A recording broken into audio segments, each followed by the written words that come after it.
Tafadhali, bonyeza neno subscribe chini ya video hii. Kamandi kuu ya majeshi ya Jamhuri ya Kiislamu ya Iran imethibitisha tena nguvu isiyotetereka na uimara wa hali ya juu wa Jeshi la Walinzi wa Mapinduzi ya Kiislamu IRGC katika kulinda ardhi na watu wa Iran.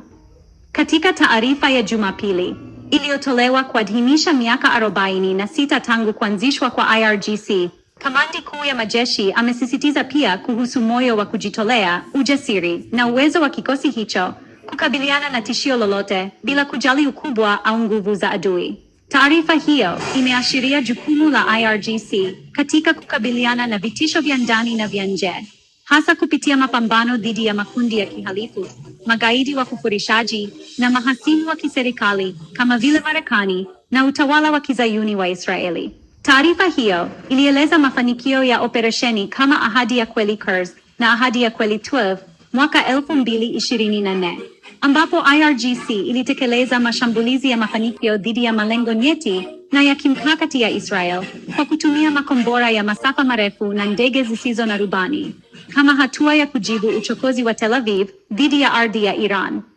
Aidha, taarifa hiyo ilikumbusha kuwa kikosi cha IRGC kilianzishwa na Imam Khomeini, aliongoza mapinduzi ya Kiislamu ya mwaka 1979 yaliyomuondoa mfalme wa kiimla Shah, aliyekuwa kibaraka wa Marekani, na kisha kuasisi Jamhuri ya Kiislamu. Kwa hivyo, jeshi la IRGC ni zao la moyo wa mapinduzi na limekabidhiwa jukumu la kulinda malengo na misingi ya Jamhuri ya Kiislamu.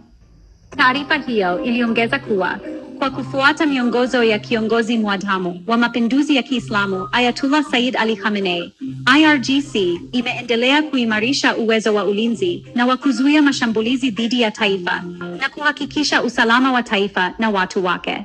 Zaidi ya ulinzi, juhudi za IRGC zimeenea kwenye maeneo ya ustawi wa jamii, maendeleo ya kiuchumi na kujitegemea kwa taifa. IRGC pia imehusika katika masuala mengine nyeti kama vile ujenzi na kupunguza umaskini, na imetajwa kuwa na mchango mkubwa katika miradi mikubwa ya miundombinu.